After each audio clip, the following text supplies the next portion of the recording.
Hi, welcome to Timeless Tales Reimagined, where we bring medieval marvels to life in a way that's easy to understand and perfect for all ages. Our mission is to take these classic stories from the distant past and retell them in a way that resonates with today's generation. Whether you're a history buff or a fan of magical adventures, you're in the right place. Today, we're diving into an enchanting tale from the Middle Ages, Arthur and Merlin. This is a story filled with knights, kings, and the most magical wizard of all time, Merlin. Before we jump in, let's set the stage.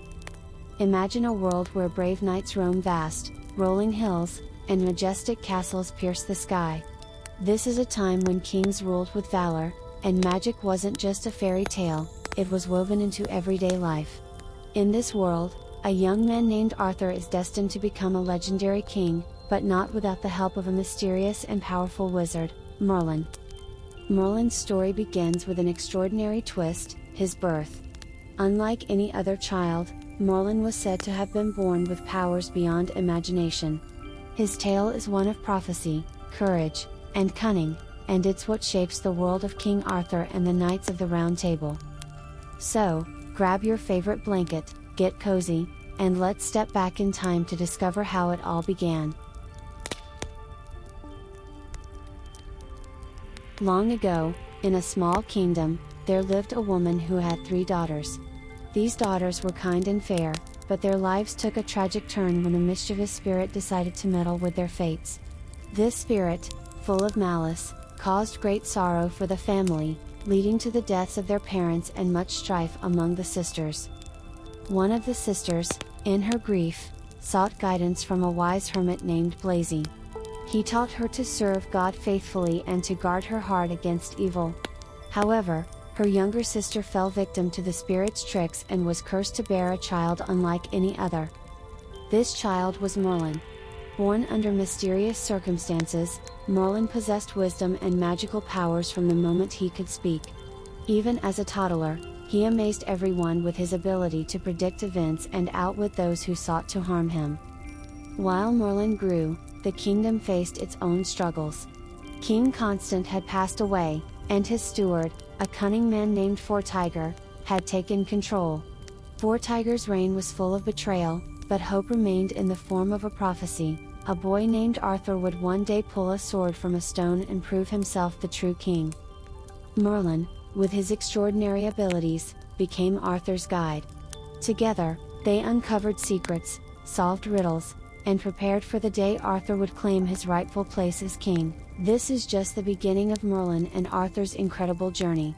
Stay tuned as we continue to explore their adventures, from battles with mythical creatures to the formation of the legendary Round Table. And remember, if you enjoy these timeless tales, don't forget to like, share, and subscribe to join us on more magical journeys. Long ago, in a small kingdom, there lived a woman who had 3 daughters.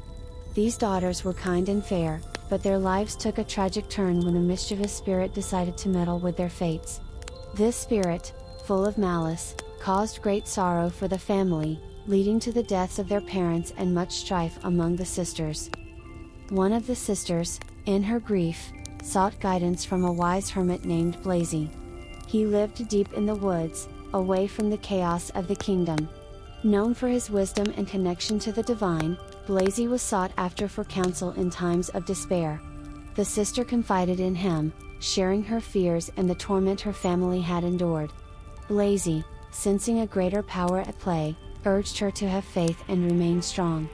He taught her prayers and ways to protect herself from the evil that loomed over her family. However, the youngest sister was not as fortunate. Despite Blazy's teachings, she fell victim to the spirit's malevolent influence. One fateful night, as the spirit manifested in a form too powerful to resist, she was cursed to bear a child unlike any other. This child would be touched by forces both light and dark, destined to walk a path no mortal had tread before. When Merlin was born, the midwives whispered tales of his unusual birth. The room seemed to fill with an unnatural glow, and the baby's eyes, even as a newborn, carried a piercing wisdom. Word of his birth spread quickly, and while some believed he was a blessing, others feared he was a curse. His mother, despite the trials she had faced, loved him deeply and vowed to protect him at all costs. As Merlin grew, his abilities became undeniable. He would often predict events with eerie accuracy, like when a storm would strike or when the village crops would fail. On one occasion, a neighbor lost a treasured ring, and Merlin, barely old enough to speak in full sentences, pointed to a patch of earth where it was buried. The villagers began to view him with a mix of awe and trepidation. Merlin's childhood was filled with moments that set him apart from others. While children his age played games and learned simple tasks, Merlin was drawn to the mysteries of the natural world. He would spend hours observing the stars, as if they spoke to him in a language only he could understand. Animals seemed to trust him instinctively, birds would perch on his shoulder, and stray dogs followed him as if he were their master. Yet, his powers were not without challenges. Some villagers, fearful of what they did not understand, began to spread rumors that Merlin was the child of a demon. His mother bore the brunt of these accusations, facing harsh judgment from those who once called her a friend. Despite the hardships, she stood by her son, finding solace in his unwavering love and remarkable abilities. As he approached his teenage years, Merlin's reputation extended beyond the village. Travelers and merchants passing through would share stories of the boy who could see the future and unravel the hidden truths of the world. Even the king's court began to hear whispers of this extraordinary child. It wasn't long before the kingdom's advisors sought him out, hoping that his gifts could aid in solving the kingdom's growing troubles. Meanwhile, the spirit that had cursed Merlin's family did not forget him. Watching from the shadows, it sought ways to reclaim the power it believed it had given him. Yet, Merlin, with his quick wit and growing mastery over his abilities, proved more than a match for its schemes. Time and again, he outsmarted the spirit, solidifying his place as a force to be reckoned with. Merlin's journey was just beginning, but even in these early years, it was clear that he was no ordinary boy. He carried the weight of both his family's curse and the hopes of a kingdom in need. With every challenge he faced, Merlin grew stronger, preparing for the destiny that awaited him. The kingdom was in turmoil following the death of King Constant. The throne, left vacant, became a source of greed and conflict. Among those who saw an opportunity was Fortiger, the king's steward. Through cunning and manipulation, Fortiger declared himself the ruler, consolidating power by silencing dissent and spreading fear. His oppressive reign plunged the kingdom into darkness. Amid this chaos, a prophecy began to emerge. It spoke of a boy born under extraordinary circumstances who would rise to claim the throne. This child, destined to wield a sword embedded in stone, would unite the kingdom and restore justice. Though Fortiger dismissed the prophecy as superstition, it took root in the hearts of the people, igniting a spark of hope. Merlin, now older and more confident in his abilities, was drawn to the prophecy. Guided by visions, he began to search for the boy who would fulfill it. His journey took him to remote villages and hidden corners of the kingdom, where he listened to tales and observed children, seeking the one who bore the mark of destiny. In a quiet hamlet, Merlin found Arthur, a boy raised by a humble knight. Despite his modest upbringing, Arthur exuded a quiet strength and kindness that set him apart. Merlin observed him from the shadows, noting his courage and natural leadership. Convinced of Arthur's identity, Merlin approached him, revealing the prophecy and offering to guide him. Arthur, though skeptical, accepted Merlin's mentorship.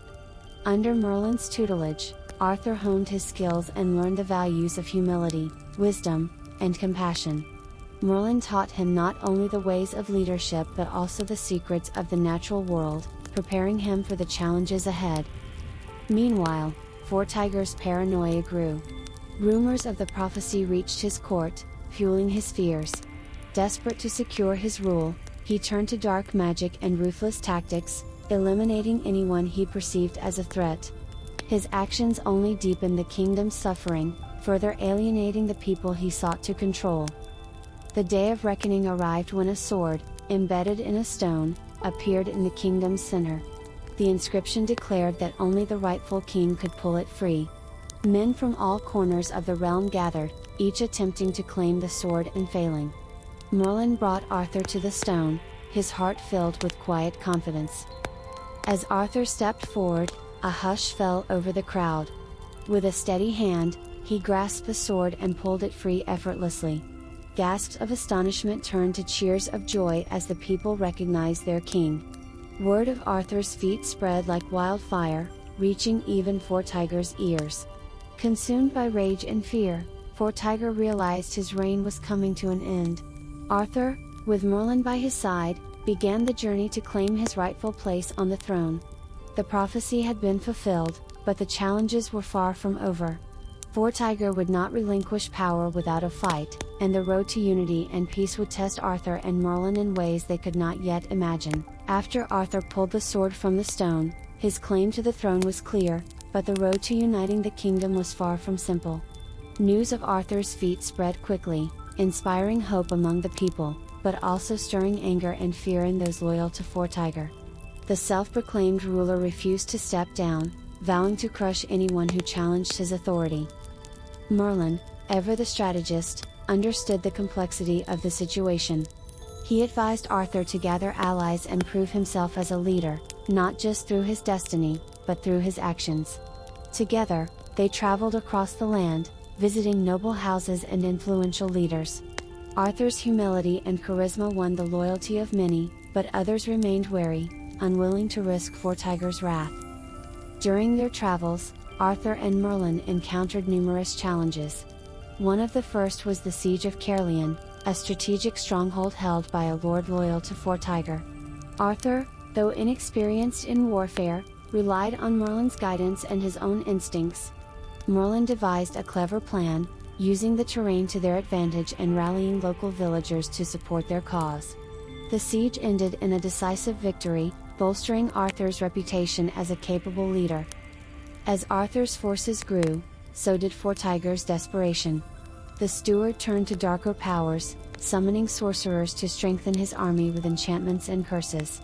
Merlin, sensing the shift, warned Arthur of the dangers ahead. Fortiger's strength lies in fear and deception, Merlin said. We must stand united, for only together can we break his hold over the kingdom. One of the most pivotal moments in their journey came when Arthur encountered Lady Guinevere, the daughter of a powerful nobleman. Guinevere's beauty and grace captivated Arthur, but it was her wisdom and unwavering support that cemented their bond. With Guinevere's father pledging his allegiance to Arthur, their coalition grew stronger, signaling a turning point in the struggle against Fortiger. However, not all battles were fought with swords. Merlin's foresight and cunning were critical in outmaneuvering Fortiger's spies and countering his propaganda. Through secret networks of loyalists, Merlin spread messages of hope and unity, inspiring the people to rise against oppression. Villages that once lived in fear began to rebel, sabotaging Fortiger's supply lines and weakening his grip on the land. As the final confrontation loomed, Arthur's forces marched toward Fortiger's stronghold. The journey was fraught with peril, as Fortiger had set traps and ambushes along the way. In one harrowing encounter, Merlin's magic saved the army from certain defeat, summoning a thick fog that concealed their movements and allowed them to outflank their enemies. The battle for the kingdom culminated in a dramatic siege of Fortiger's castle. Arthur, leading from the front, demonstrated not only bravery but also compassion, offering Fortiger's soldiers a chance to surrender. Many, disillusioned by Fortiger's tyranny, laid down their arms and joined Arthur's cause. Inside the castle, Fortiger refused to yield. In a final act of defiance, he confronted Arthur, wielding a blade enchanted by dark magic. The duel was fierce, with Fortiger's unnatural strength pushing Arthur to his limits. But Arthur, guided by Merlin's wisdom and driven by the support of his people, emerged victorious. Fortiger fell, and with him, the dark shadow over the kingdom lifted. With the battle won, Arthur was crowned king in a grand ceremony attended by allies and former foes alike. Merlin stood by his side, proud of the young man who had grown into a leader worthy of the throne. Yet, as the celebrations unfolded, Merlin's gaze turned to the horizon.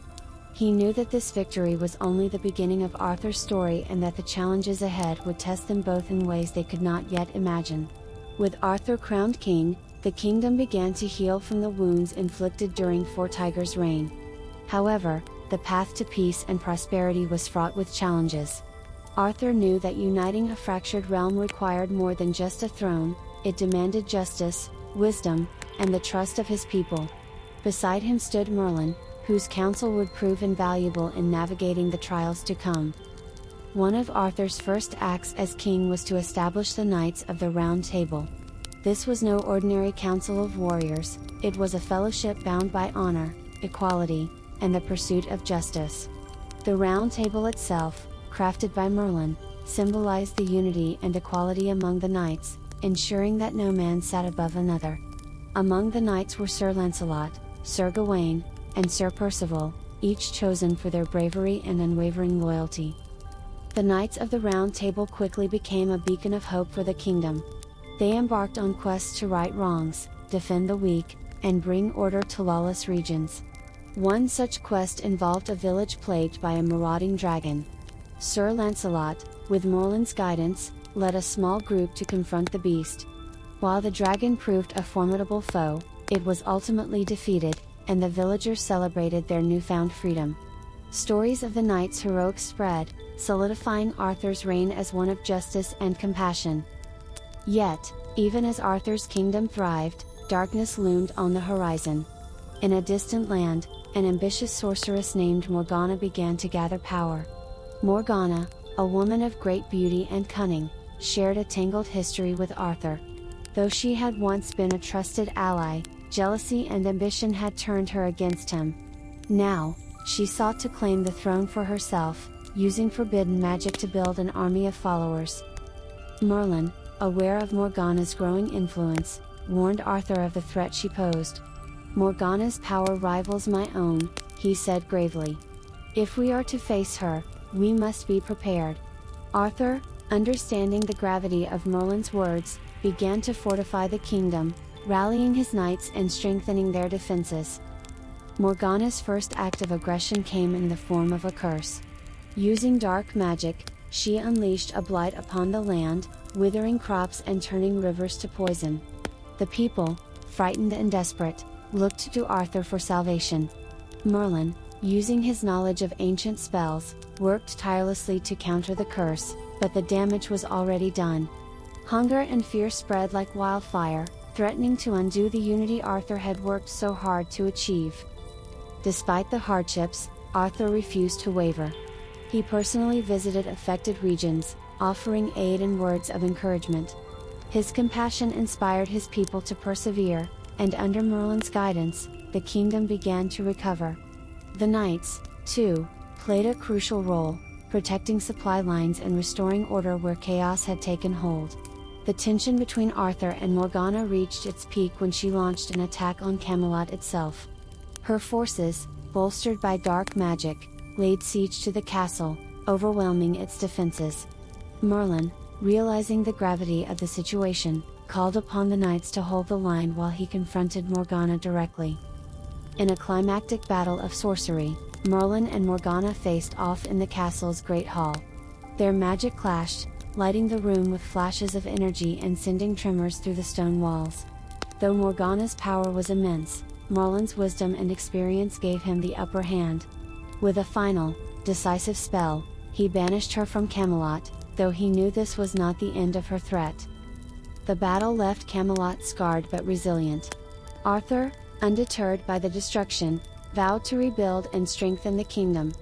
He declared, "We have faced darkness and emerged stronger.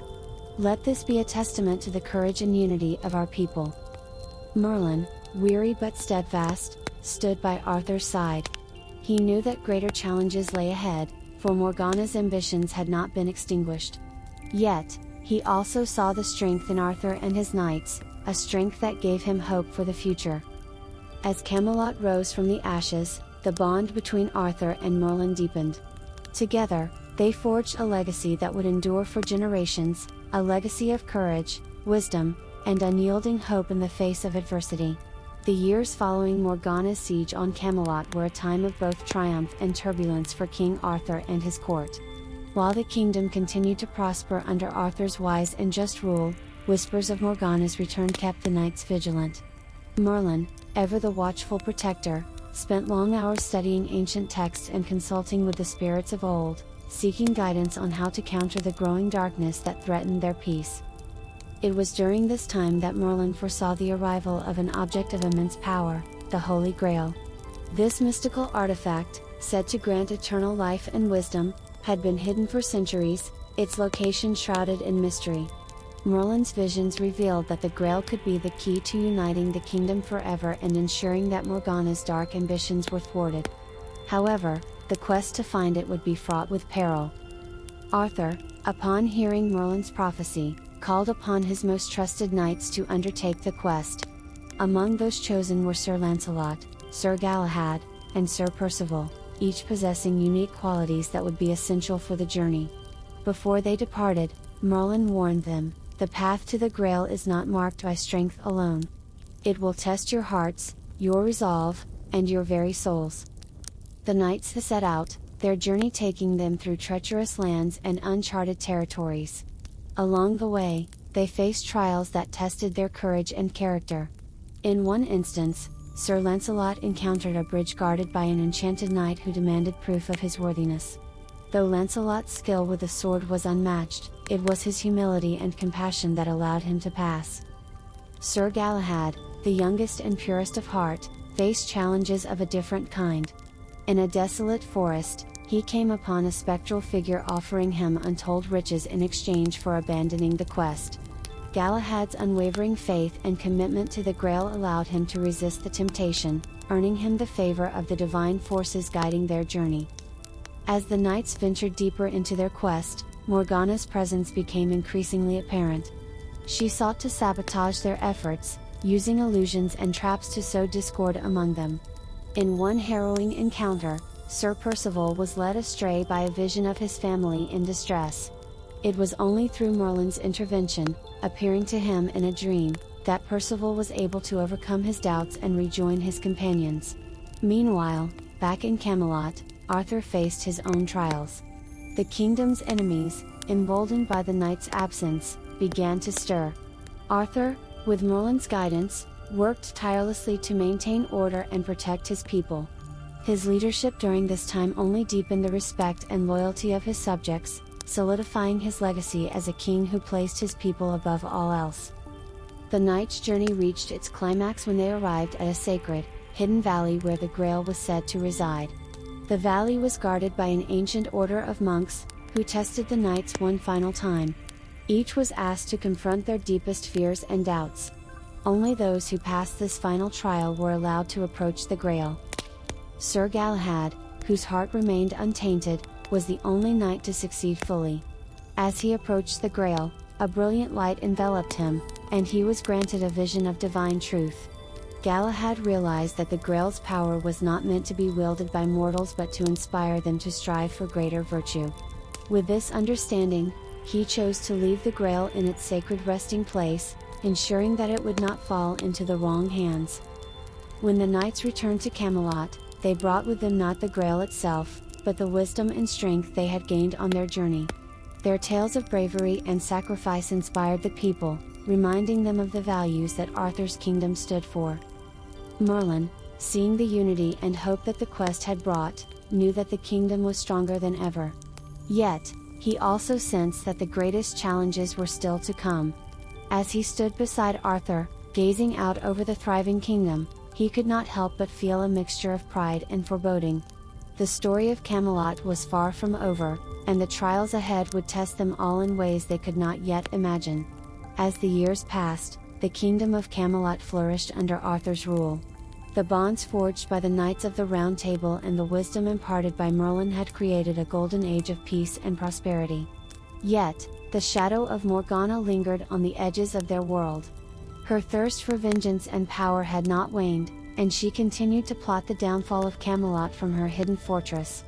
Morgana's opportunity came when she discovered a fragment of an ancient artifact known as the Stone of Ages. This powerful relic, capable of distorting time and space, had been long thought destroyed. With it, Morgana could rewrite history itself, erasing Arthur's reign and installing herself as ruler of the past, present, and future. She began to piece the artifact back together, gathering dark forces to aid her in her ultimate plan. Merlin, through his deep connection to the magical currents of the world, sensed the disturbance caused by Morgana's actions. He warned Arthur, the balance of time is at risk. If Morgana succeeds, everything we have built will be undone. We must act swiftly. Arthur, realizing the gravity of the threat, convened a council of his most trusted knights. Together, they devised a plan to confront Morgana before she could complete the Stone of Ages. Merlin, knowing the danger they faced, prepared for the battle of his life. He delved into the depths of his magical knowledge, crafting new spells and wards to counter Morgana's growing power. The journey to Morgana's fortress was fraught with peril. Her forces, bolstered by creatures of shadow and enchanted warriors, sought to thwart Arthur and his knights at every turn. In one climactic encounter, the knights faced a chasm guarded by a spectral beast. Merlin, wielding his magic, created a bridge of light, allowing the knights to cross safely and continue their quest. As they approached the fortress, the air grew thick with an unnatural energy. Morgana had surrounded her stronghold with a barrier of dark magic, impenetrable to any mortal force. Merlin, with his staff glowing brightly, stepped forward. Chanting an ancient incantation, he shattered the barrier, clearing the way for Arthur and his knights to enter. Inside the fortress, the final confrontation began. Morgana, seated on a throne of obsidian, held the nearly completed Stone of Ages in her hands.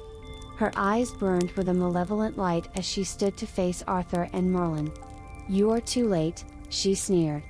"The power of the stone will be mine, and Camelot will be nothing but a forgotten dream." Arthur, with Excalibur gleaming in his grasp, charged forward. The room erupted into chaos as the knights clashed with Morgana's forces. Merlin and Morgana engaged in a fierce battle of magic, their spells lighting up the dark hall with flashes of energy. The clash of their powers sent shockwaves through the fortress, shaking its very foundations.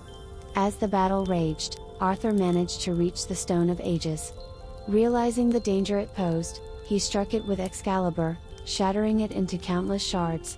The explosion of magical energy sent Morgana reeling, her connection to the stone severed. Defeated but not destroyed, Morgana fled into the shadows, vowing to return. The destruction of the Stone of Ages came at a cost. The surge of energy weakened Merlin, draining him of much of his strength. As Arthur and the knights emerged victorious from the fortress, they carried Merlin back to Camelot, where he retreated to his chambers to recover. Though weakened, Merlin knew that their victory had preserved the balance of time and secured Camelot's future. In the days that followed, Arthur addressed his people. "Once again, we have faced the darkness and emerged triumphant. Let this victory remind us of the strength we find in unity and the courage we hold in our hearts."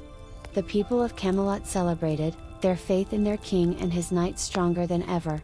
Though peace had returned, Merlin remained watchful. He knew Morgana's defeat was only temporary and that her ambition would drive her to new schemes. Yet, as he looked upon Arthur and the knights, he felt a deep sense of pride. The legacy they were building would endure, a beacon of hope in a world often shrouded in shadows. And so, the tale of Camelot continued, its story forever etched into the fabric of time. In the aftermath of Morgana's defeat and the destruction of the Stone of Ages, Camelot entered a time of reflection. The battles fought and the sacrifices made weighed heavily on the kingdom's people, yet hope burned brightly in their hearts. Arthur's leadership and Merlin's wisdom had proven unshakable, and the unity of the Round Table was stronger than ever. However, the shadow of destiny loomed over Camelot, and its greatest trial was yet to come. It began with the arrival of a mysterious knight at the gates of Camelot.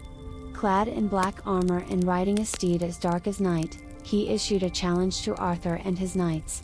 "I am Mordred," the knight declared, his voice echoing with a chilling authority.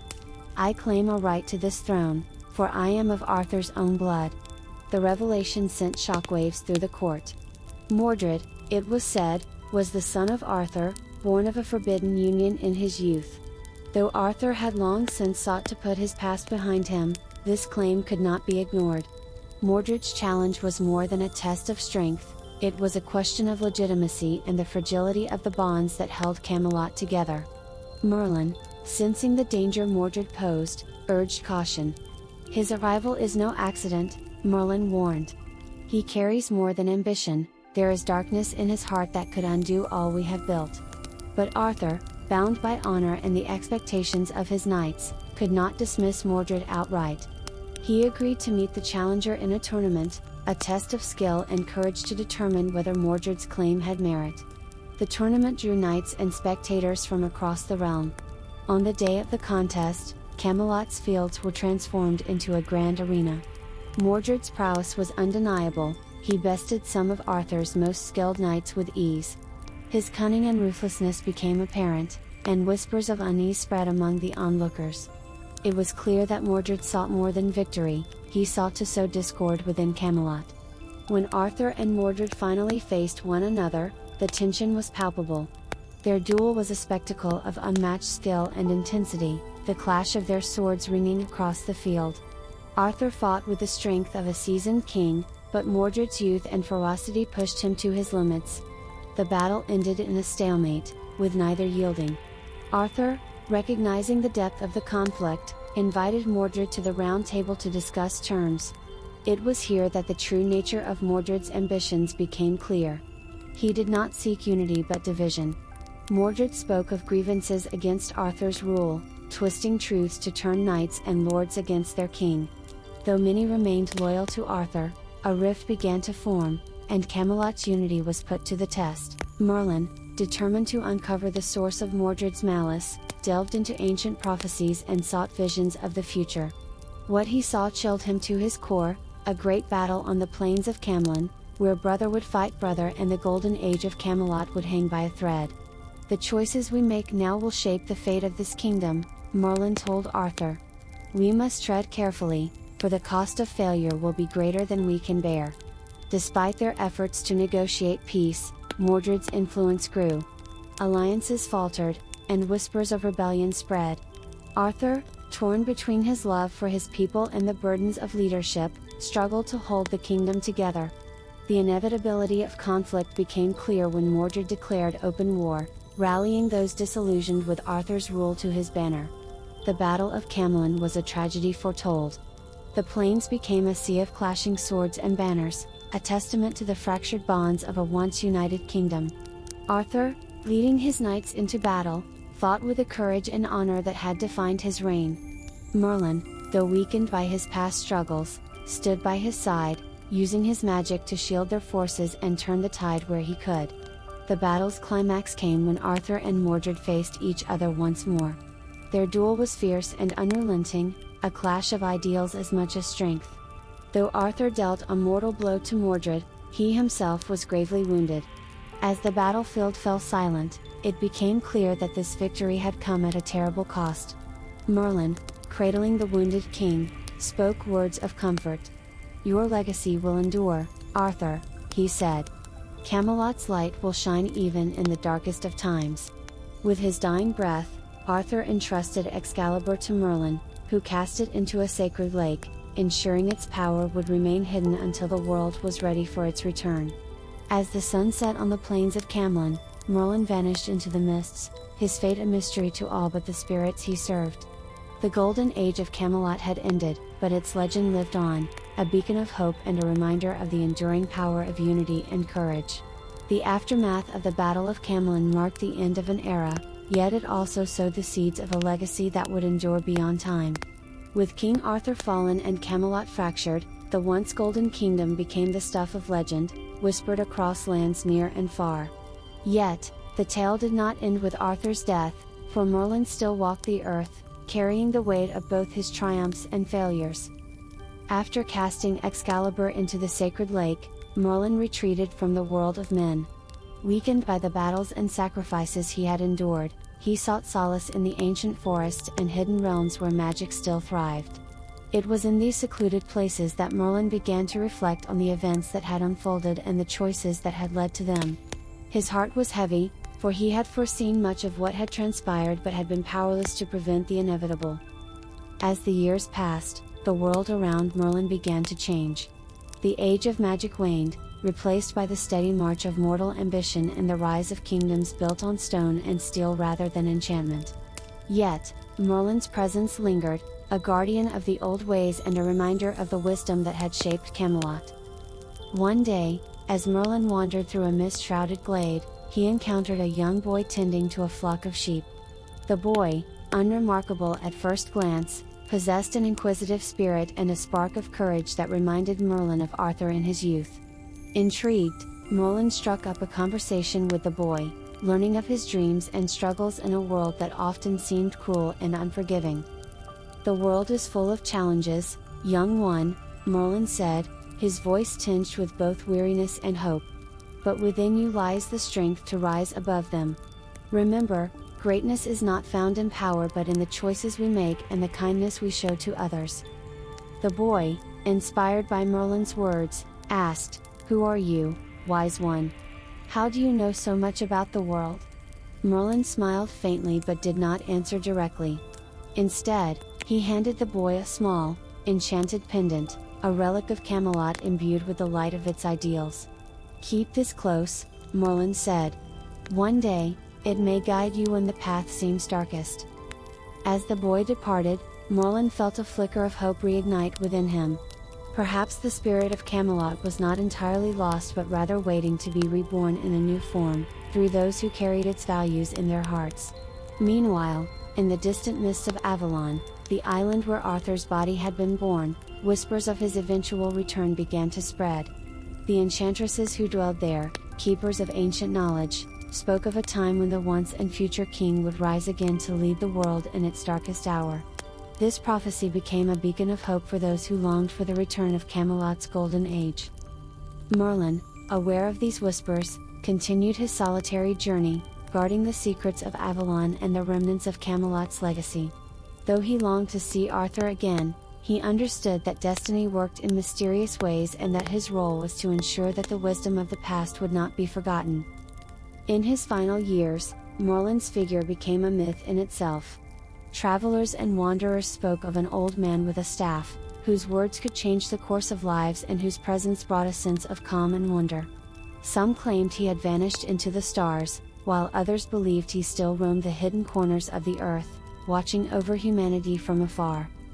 The tale of Merlin and Camelot became a legend told to inspire generations. It was said that the ideals of the Round Table, honor, justice, and unity, remained alive, waiting for the day when they would be needed once more.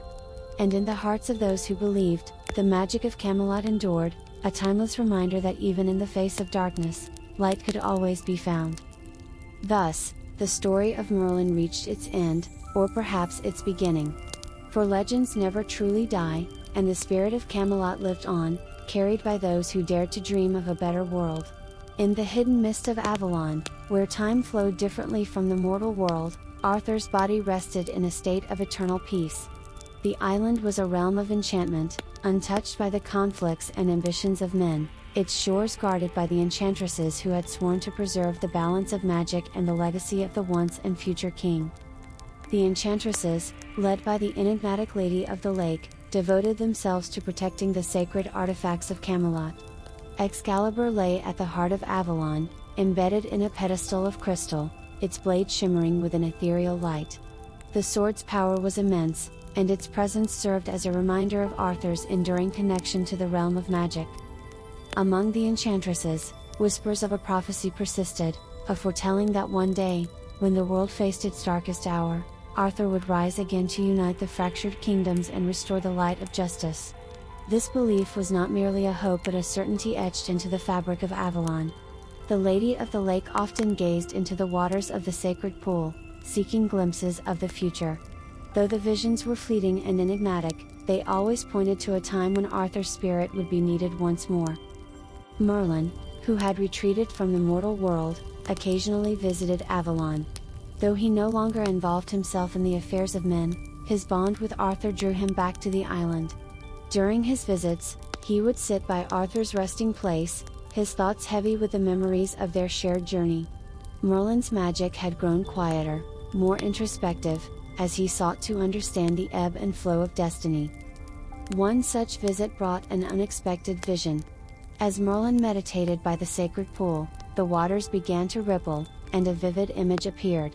He saw a world consumed by chaos, where kingdoms crumbled under the weight of greed and war. Amid the turmoil, a faint glimmer of hope emerged, a figure resembling Arthur, wielding Excalibur, rallying people to a banner of unity. The vision ended abruptly, leaving Merlin both hopeful and burdened. "The time is not yet ripe," the Lady of the Lake said, appearing beside him. Her voice was calm yet resolute. "But the seeds of renewal are being sown. When the world calls for him, Arthur will awaken, and his spirit will guide those who dare to dream of a better future." Merlin nodded, understanding the delicate balance of fate. "I will watch and wait," he replied. "But I fear the world may not be ready to receive him. Humanity must learn to walk its own path before it can follow Arthur's light." Meanwhile, in the mortal world, the legend of Avalon and Arthur's promised return began to take root in the hearts of the people. Minstrels sang songs of the once and future king, and tales of the enchanted island spread far and wide. These stories, though shrouded in myth, carried a profound truth. The ideals of Camelot were timeless, and they resonated with those who yearned for justice and unity. Generations passed, and Avalon remained hidden, its magic shielding it from the prying eyes of men. Yet, the enchantresses continued their vigil, ensuring that Arthur's resting place remained undisturbed. They knew that their duty was not to force destiny but to guard its unfolding, allowing the world to shape its own future. For Merlin, Avalon became both a refuge and a reminder of his purpose. Though he no longer walked among mortals, his influence endured in subtle ways. He appeared in dreams, guided lost souls, and ensured that the wisdom of the past was never truly forgotten. Through these quiet acts, Merlin preserved the essence of Camelot, nurturing the hope that one day, Arthur's return would herald a new age of light. And so, Avalon waited, its shores bathed in perpetual twilight. The island's magic pulsed softly, a heartbeat of a legend that refused to fade. The prophecy remained unbroken, a promise whispered through the ages: when the world's need was greatest, the once and future king would rise, and the spirit of Camelot would shine anew, guiding humanity toward its brightest destiny. The legend of Arthur, Merlin, and Camelot reached its conclusion in a way that transcended time and space, weaving itself into the very fabric of human aspiration. As the centuries passed, the stories of the once and future king became a guiding light for those who sought justice, unity, and hope in the face of adversity. In Avalon, the enchantresses continued their quiet vigil, guardians of a destiny yet to unfold. The Lady of the Lake often stood by the sacred pool, her gaze fixed on the waters that revealed glimpses of the future. Though the images were fleeting, they always carried the promise of Arthur's return. It was not a matter of if, but when. Merlin, now a figure of myth himself, had become one with the mysteries of the world. His physical form was rarely seen, but his influence lingered. Those who wandered through forgotten forests or climbed misty peaks often spoke of a quiet presence, a whisper in the wind that offered guidance in moments of doubt. Merlin's spirit had become a part of the world's magic, ensuring that the ideals of Camelot endured. As the world evolved, the need for Camelot's ideals grew ever more apparent. Kingdoms rose and fell, and humanity faced challenges that tested its resilience and morality. In times of darkness, the stories of Arthur and his knights found new meaning. Leaders inspired by these tales sought to create societies built on justice and equality, echoing the principles of the Round Table. The prophecy of Arthur's return became a symbol of hope. It was said that when humanity's need was greatest, the once and future king would rise again. Scholars debated the prophecy's meaning, and poets immortalized it in verses that stirred the hearts of their audiences. Whether Arthur's return would be literal or metaphorical, the belief in his enduring spirit united those who dreamed of a better world. In the modern age, the echoes of Camelot continued to resonate. The Round Table became a metaphor for inclusive leadership, and the ideals of unity and fairness found their place in the governance of nations and the struggles for social justice. Arthur's legacy lived on in the hearts of those who carried forward his vision, proving that legends, though ancient, could inspire change in every era. One quiet evening, in the timeless realm of Avalon, the Lady of the Lake stood by the pool, her reflection shimmering alongside the stars above. A soft ripple disturbed the water, and for a brief moment, she saw a vision of a world on the brink of despair. Yet, amidst the chaos, she also saw a figure rising, carrying the light of Camelot into the hearts of humanity. "The time draws near," she whispered, her voice carried by the gentle breeze. Somewhere, in a hidden corner of the world, a lone figure stirred. Whether it was Arthur himself or another who carried his spirit, the promise of Camelot's return remained unbroken. As long as humanity dared to dream, the legend would endure, reminding all that even in the darkest of times, the light of hope and unity could shine. And so, the story of Camelot came full circle. It was not an ending, but a beginning, a timeless tale of courage, wisdom, and the belief that a better world was always within reach. The once and future king would always be there, waiting to guide those who sought the path of honor and justice, ensuring that the spirit of Camelot would never fade.